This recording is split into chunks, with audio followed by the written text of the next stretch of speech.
Thank you. My name is Uri and I'm from the Israel Tourist Office in Stockholm. Ja, mitt navn Uri. Jeg kommer fra det israelske turistkontoret i Stockholm. We are responsible for the promotion of tourism to Israel of all motivations. Vi ansvarlig for å promotere turisme til Israel. And we're responsible for the Nordics, Vi ansvarlig for de nordiske landene. the Baltics, and I'm Baltikum. also personally responsible for a separate office in the Netherlands. Også personlig ansvarlig for et eget kontor i Nederland.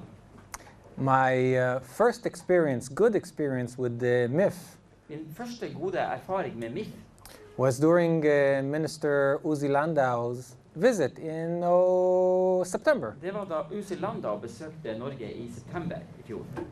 And have any of you seen him on that visit? Var det noen av dere som var på det møtet? Then he discussed current affairs, and I'm going to talk a little bit about good things Ja, da snakket han litt om situasjonen på det tidspunktet, og jeg skal snakke litt om en del gode ting of current affairs. av det som nå skjer. The things that we should show more to people in the Nordics in Norway Det som vi burde vise enda mer til folk i Norge og i Norden about Israel. om Israel. So, just so I can start, how many of you have been to Israel? Så for å starte, hvor mange her har vært i Israel?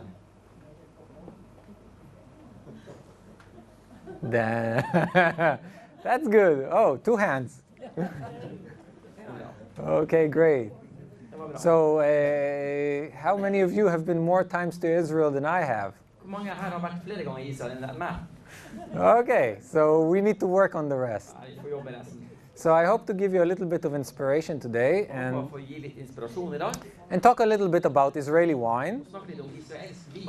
And we have a little bit for you to also taste, Vi har også noen smaksprøver for dere her. as long as you do it responsibly, of course. Dere gjør det med ansvar, selvfølgelig.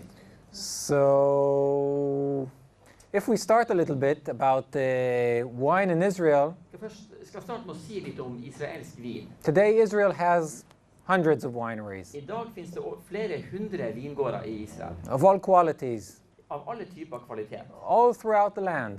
over hele landet. Well, the modern industry started not long ago Den moderne vinindustrien startet for ikke så alt for lenge siden, with the Baron Edmond de Rothschild. med baron Edmund James de Rothschild.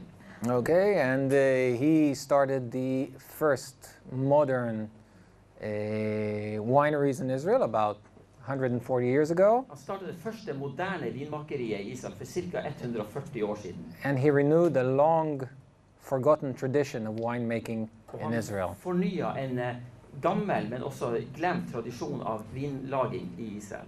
If you close your eyes a little bit and remember the different places and zones and areas in Israel, Du lukker igjen øynene og prøver å se for deg de ulike sonene i Israel. you can imagine also your memories from the 5 main areas which wine is produced Så kan du today. sikkert også se for deg de minner fra de 5 viktigste områdene der vin produseres i Israel. The Galil area, including the Golan Heights, Ja, Galilea-området, som inkluderer Golanhøyden. which is the most suitable place to grow wine in Israel. Det er altså den absolutt mest, den plassen i Israel som er best egnet for å dyrke vin. Because of the elevation and the climate, the soil, Klima og høydeforskjellen. there are cold nights and warm days. Det er nemlig kalde netter og varme dager. There is high elevation, Det er høy elevation. ja, elevasjon. Ja.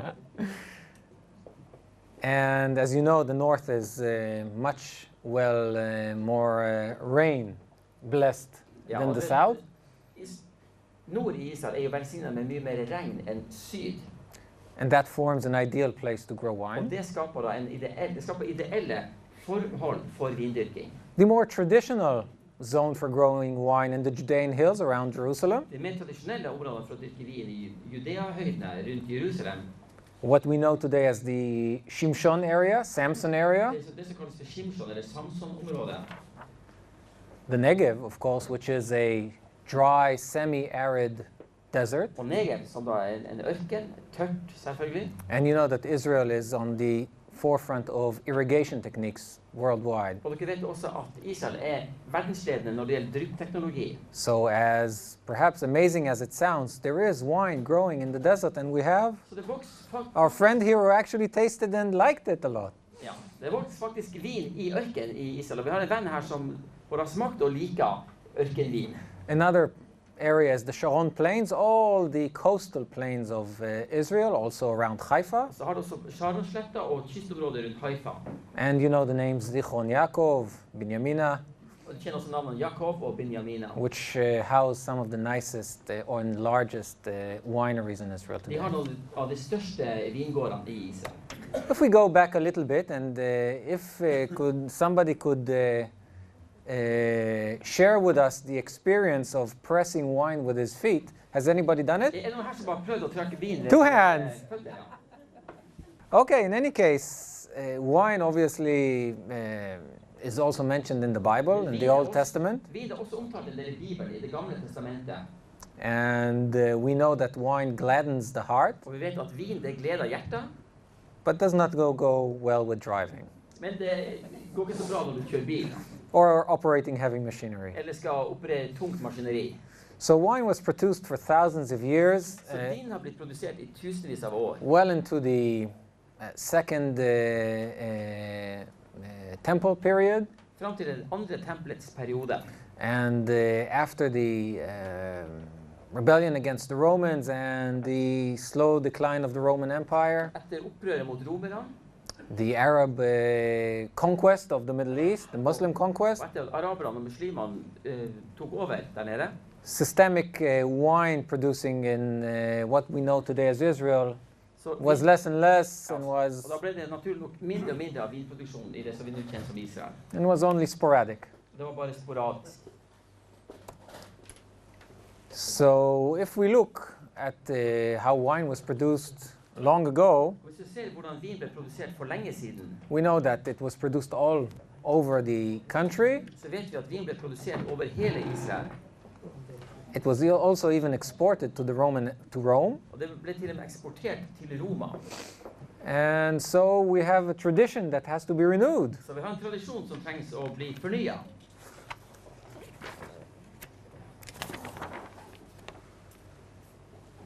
So what happened? Så hva var det som skjedde? When Jews started coming back to their Da homeland jøder begynte å komme tilbake til sitt eget in hjemland the late på 1800s, slutten av 1800-tallet, Baron Edmund de Rothschild, who was a Zionist, så baron Rothschild, som var en sionist, he was a wine expert back in France, han var en vinekspert i Frankrike. he decided that it's time to renew wine production in Israel. Han bestemte seg for at nå var det på tide å fornye vinproduksjonen i Israel. So he established Carmel wineries, which you all know the name. Så han grunnla det vinhuset som heter Karmel vingårder, som dere alle kjenner til i dag.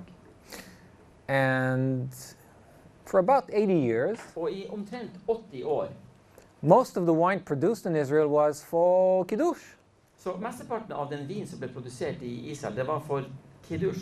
And there is a large difference between kiddush wine Og det er and stor regular forskjell wine. mellom kiddushvin og ordinær vin. So in the 1960s, when Israel was a little bit more on its feet and the economic situations was much better than in the beginning, Så på 60-tallet, da Israel begynte å komme seg opp på sine egne føtter, og økonomien var mye bedre enn helt i begynnelsen, people started showing more interest in wine, in David- good living. da begynte folk i Israel å bli interessert både i god vin og i det gode liv. After the 1967 war, of course, more land, especially the Golan Heights, became available for Ja, og etter wineries. 1967-krigen, da ble jo enda større landområder tilgjengelig også for vinproduksjon. So wineries started growing, and in the 1990s, Så da utvidet de med vingårder, og på 1990-tallet, there was an outburst of wine, small boutique wineries, da skjedde en virkelig stor oppblomstring av små, det man kaller butikkvines, altså små small vingårder. wineries, Ja, vines, små vingårder. which are family owned throughout the entire country, Familier som var eid av familier over hele landet. medium ones, Medium størrelse. and of course the large wineries, which you all know, Carmel, Og selvfølgelig etc., de store som står Karmel. grew even stronger. Vokste seg enda sterkere. So, and I remember this because so in the 1990s I started to drink wine in the legal age. Det husker jeg for at jeg startet først på 90-tallet og det var først da jeg begynte å drikke vin. A little bit, not too much. Ja, ikke for mye, men litt. I started noticing that there was a lot of wines. Og så da begynte jeg å merke til at det fantes jo mye vin. Well, after the army, I started looking into wines, and although I'm not an expert, Da jeg var ferdig med militæret, så begynte jeg å lete etter mer vin, så selv om ikke jeg var noen ekspert. and after you drink kiddush wine in the army, Og når du har drukket kiddush-vin i militæret, which is called hammer wine, det man kaller for hammervin, because you feel like you've been hit with a hammer after det føles drinking som at it, du har blitt slått i hodet med en hammer etter du har drukket det. I actually drank more different kinds of wine, and I did not feel like being hit with a hammer. Så fikk jeg smake en del andre sorter viner, og der jeg ikke lenger følte det som om jeg hadde blitt slått i hodet med en hammer. And although again I'm not an expert, I started showing a little bit of interest in how and where wine is grown. Og selv om ikke jeg var noen ekspert, så begynte jeg å få en større interesse for å se og oppdage hvor vokser ulike typer vin. So wine is all over the world, not only in Israel. It's about Finnes jo over hele verden. climate, Det handler om klima, soil, jordsmonn, another third party, which we will get to. ja, og en tredje sak som vi kommer tilbake til. Okay, so there are several wine areas in Israel to grow wine, and I'll go a little bit Det finnes flere vindistrikt i Israel. into more detail. Vi skal gå litt mer inn i detalj straks. And I'll start from the south. Men vi starter fra syd. And I have to tell you that after being 3.5 years in the Nordics, Og jeg må si at etter å ha vært 3,5 år oppe i den nordre regionen, I miss the desert. da savner jeg ørken.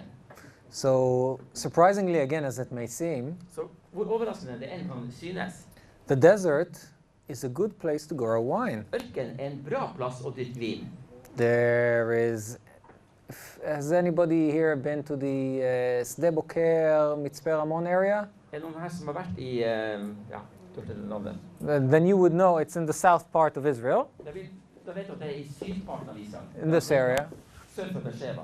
And you would know that it's a relatively high place. Da vet du at det er forholdsvis høyt, altså høyt over havet. Sometimes it even snows there, like in Norway Noen ganger så kan occasionally. det til og med snø der, sånn som her i Norge. So the combination of the difference between temperatures of day and night, Så kombinasjonen av forskjell i temperatur mellom dag og natt, the height, høyden, the ground, bakkeforhold, are very, and of course Israeli irrigation techniques og selvfølgelig israelsk dryppteknologi are very good for wine growing. er svært bra for vindyrking. Carmel was one of the first wineries to start vineyards in the Negev. Og Karmel var en av de første som startet med vindyrking og vingårder i ørken. And they did so because on top of the other things I mentioned, the soil, which is a very special flavor to the wine. Det ga en helt spesiell smak til vin. If we go a little bit up north to the to the Jerusalem Hvis vi går area, litt lenger nord opp til Jerusalem-området, again the combination of different climatic and topographical area attributes så på nytt igjen, kombinasjonen av de ulike geografiske og klimatiske forholdene create good conditions for wine and also special conditions for skaper wine. gode og helt spesielle vilkår for vindyrking. And wine was produced in the Jerusalem area and Bethlehem area, Hebron area Det ses for både i Jerusalem-området, Betlehem-området, Hebron-området, probably since even before the Old Testament time. sikkert siden før Gamle Testamentets tider. So many of the vineyards grow on the narrow valleys. Så mange av vingårdene de er dyrket i smale, trange daler. As you can see that the soil there is of a limey Så jordsmonnet inneholder substance. lime, altså Lime. How do you say limestone? limestone, kalkstein. Like chalk? Ja. Chalk. Kalkstein, ja. Yep.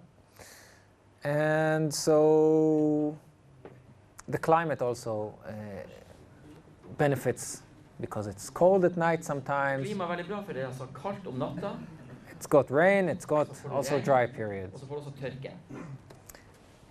The central plains across from the ocean have a special climate. Og det sentrale området ved kysten det har også sitt eget spesielle klima.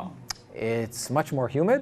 Det er mye mer fuktighet. It's much more moderate in the wintertime. Det er mer moderat temperatur om vinteren.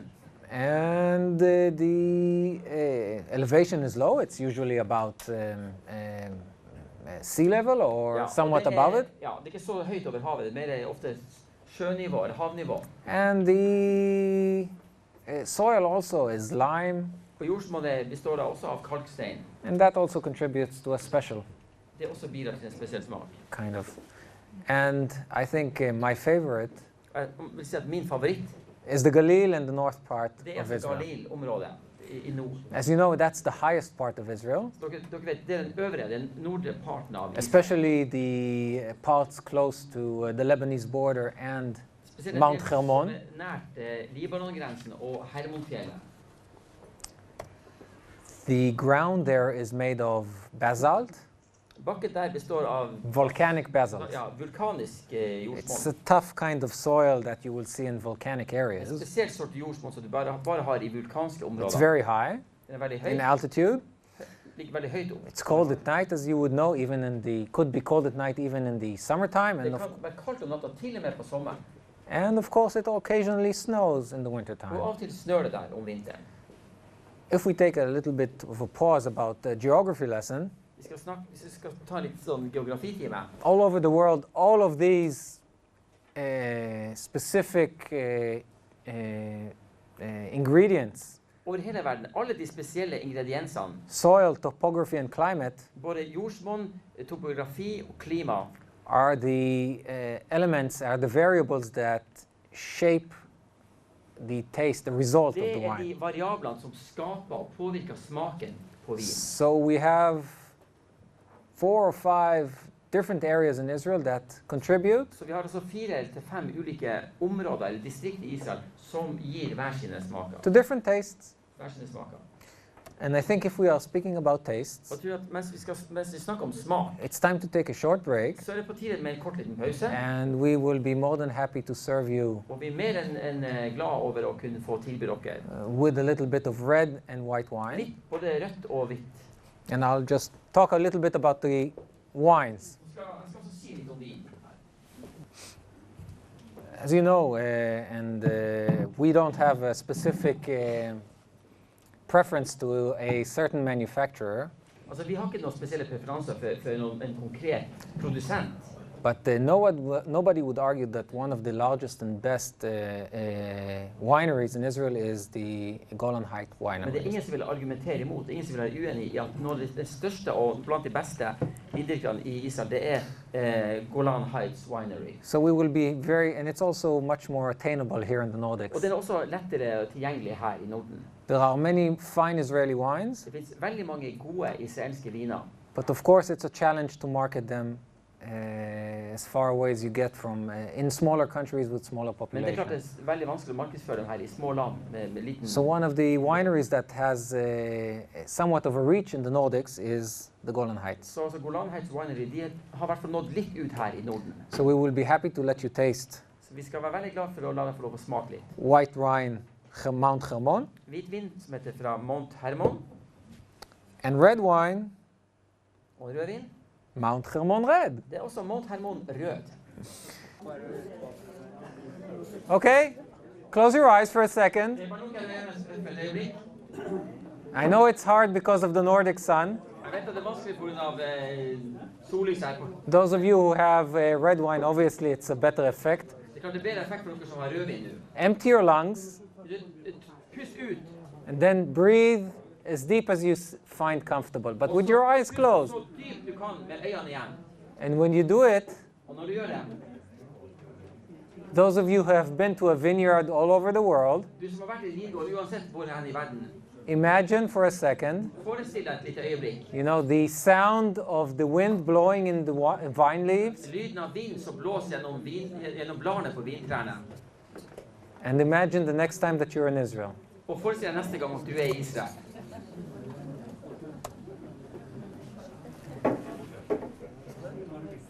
So for those of you who have enjoyed Så for de my presentation, Så for de av dere som har satt pris på min presentasjon, And for those who haven't, og for de som ikke har, I want to thank you for your time. så vil jeg takke for tiden. On a different note, I want to thank you for your continuous support for the state of Israel. Jeg vil også takke deg for din fortsatte støtte til staten Israel. And I have to share with you a little bit about my feelings about a little part of Norway which I visited last summer. Så det litt av mine tanker og følelser om en del av Norge, en liten del av Norge. We were driving in one of the fjords in the Bergen area. Vi kjørte langs en av fjordene nært Bergen.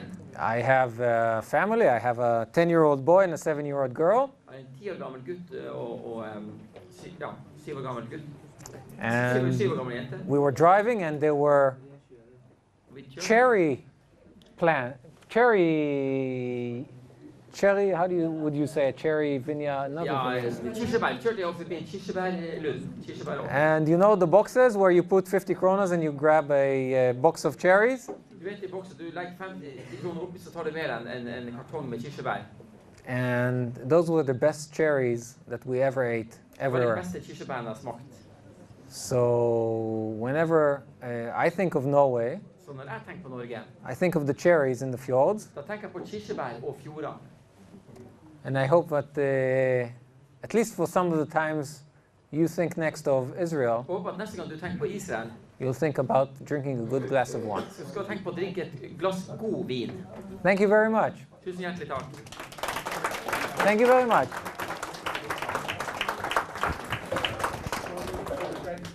All of our tourist intact. Yes, a third of most countries' incomes are from tourism. Well, I'll reflect on the cost. Jeg skal ta tak i det til kostnadene, reflektere på det. Well, as we know, good things are usually not cheap. Men så vel, gode ting er vanligvis ikke rimelig. And Norway is as good as it is not cheap. Norge er veldig bra, men det er svært dyrt. Det er ikke billig. But seriously, we know that being competitive on the marketplace, Vi vet at hvis du skal konkurrere på markedsplassen, especially in tourism today, spesielt innen turisme i dag, where there are so many great places and such det er så a mange variety for the consumer to choose from, gode plasser der konsumenten kan velge mellom mye. that price plays a very, very, very important consideration for consumers when Så they pris choose. spiller jo en stor rolle for hva konsumenten velger og hvilket valg konsumenten tar. Now, if you let me finish, and then please feel free to ask more. Bare still flere spørsmål. So, as demand grows, Så ettersom etterspørselen øker, the price goes up. da øker også prisen og kostnaden. We're happy to say that the demand for Israel as a product and as a destination worldwide has grown very Vi much. er veldig glad for å si at etterspørselen etter reise til Israel har vokst over hele verden. Last year we had about 3.5 million tourists. I fjor hadde vi ca. 3,5 millioner turister til Israel. This year we will probably pass that. Og i år vil vi sannsynligvis passere det. But our infrastructure Men vår infrastruktur, is lagging after the demand. den ligger etter i forhold til etterspørselen. So we know that is a challenge. Så vi vet at dette er en utfordring. We are working on expanding our supply Og vi jobber med å øke tilbudssiden. so we can be more competitive in the market, in Så the at vi world kan være marketplace. enda mer konkurransedyktig på verdensmarkedet. We are working on expanding the air routes and air services to Israel because that is a large expense. Vi jobber også med å utvide flytilbudet til Israel. Det er også en stor kostnad. And those of you who have flown to Israel know that there is no direct scheduled service between Norway and Og Israel. dere som flyr ofte til Israel vet at det går ikke noen fast rute, stammerute fra Norge til In the Israel. Norwegian case, it's one of our business objectives as a government. Så det norske tilfellet, vi jobber spesielt med det. So we hope that by expanding the supply, Så vi håper at ved å utøke tilbudssiden giving good service, which is always important, og å gi god service, som alltid er viktig, but also convincing the consumers men også å overtale konsumenten, altså forbrukeren, that although we cost more, we are worth it because of the selv om det content. er mer kostbart å reise til Israel, så er vi verdt det. Because the content is unrivaled Fordi in the world. innholdet helt uslåelig. Det ingen som kan konkurrere med det. We will be able to keep attracting the same number, a growing number of tourists. Vi fortsetter å tiltrekke oss turister hvert år. To the press, because PR, public relationship, PR, altså public relations publisitet, PR, is a very important aspect of marketing, and that's what we do. Viktig aspekt av markedsføring, og det også noe vi jobber med. And I hope that we will find it slowly. Transitions take time. Og håper at vi vil se, altså forandring, det tar tid. I hope that within a year or two, Og håper at vi innen 1 eller 2 år, Norway in that regard will become much more, at Norge på det området skal bli mer, and I mean in the public relations, let's say, altså når det er PR, communications, advertising sense, kommunikasjon, annonsering, reklame, much more accommodating to accepting Israel as a normal destination. At Norge i større grad skal akseptere Israel som et normalt reisemål. It's a challenge. Det er en utfordring. But we, you know, Mount Everest was there, so we climbed it. Men Mount Everest var der, så da klatret vi opp dit. So we climbed the Norwegian media. Så vi klatret opp det fjellet som heter norske medier. It takes time. Det tar tid. Please, Flere spørsmål? Nei, Ola først. Ola, ok, han. please. Skal jeg snakke norsk? Ja, eller kan du? Ja. Hva sier norsk så? Jeg har vært i Israel 3 ganger. He's been to Israel 3 times. I 2006 så fikk jeg hjerneslag. And he got a stroke in 2006. So my question to you is, Okay. Ja, han fikk slag i 2006. how do you accept the people that is not such as me? Do you provide wheelchairs for them, or Han spør hvordan er forholdene for handikappede eller funksjonshemmede turister? I will put it like this. La meg si det sånn her. I think for us as a value, For oss som en verdi, having the infrastructure for people with disabilities å ha en infrastruktur som er tilpasset mennesker med funksjonshemninger, is a very high value. det er en høy verdi for oss. Hotels are required to have handicapped suitable rooms. Ja, nå er hotell pålagt i Israel å tilpasse og ha egne handicaprom. A lot of attractions, a lot of places have handicapped accessible. Ja, og mange turistattraksjoner har nå egne innganger for for eksempel rullestolbrukere eller handikappede. ja, men hva med rullestoler? Ja, rullestoler også. Okay. Now there are organizations that obviously either rent equipment or give equipment, Så finnes det også organisasjoner som enten gir bort eller leier ut utstyr. but we have still much to improve. Men vi har fortsatt et stort forbedringspotensial. So the road for improvement is happening. Så det skjer forbedringer. We would like to have it obviously already tomorrow, Men vi skulle gjerne likt at alle forbedringene har skjedd i morgen. but it does take time. Men ting tar tid. Well, you know, Israel is at the forefront of science, Altså, Yes, I Israel know. er jo helt i fronten når det gjelder and vitenskap. one of our larger objectives is to spread, especially life science, Og et av våre største mål er jo å spre dette som kalles for life science, altså vitenskap som handler om livet. which Israel has sometimes cutting-edge technology. Og Israel ligger helt i front når det gjelder den teknologiske utviklingen på Around the world, over hele verden. like in any other competitive field of industry, Så på enhver annen industri eller bransje der det er sterk konkurranse, it takes time. så tar det tid. So in that regard, I'm not an expert on these Så på det subjects. området er jeg dessverre ingen ekspert. I can tell you that from the Israel Ministry of Tourism point of view, Fra turistministerens synspunkt så kan jeg nok ikke si at noe. least as accessibility to people with disabilities, Men at det skal være mulig for mennesker med funksjonshemninger å komme, that is one of our regulatory or policy emphasis points. det er en del av vår faste policy. Det Thank you, jobber vi med. Marshall. Thank you. I hope so also. Håper også det. And So, but I hope also that Israelis can visit Norway too. Jeg håper også at israelere kan besøke Norge. Well, tourism relationship is very important both ways.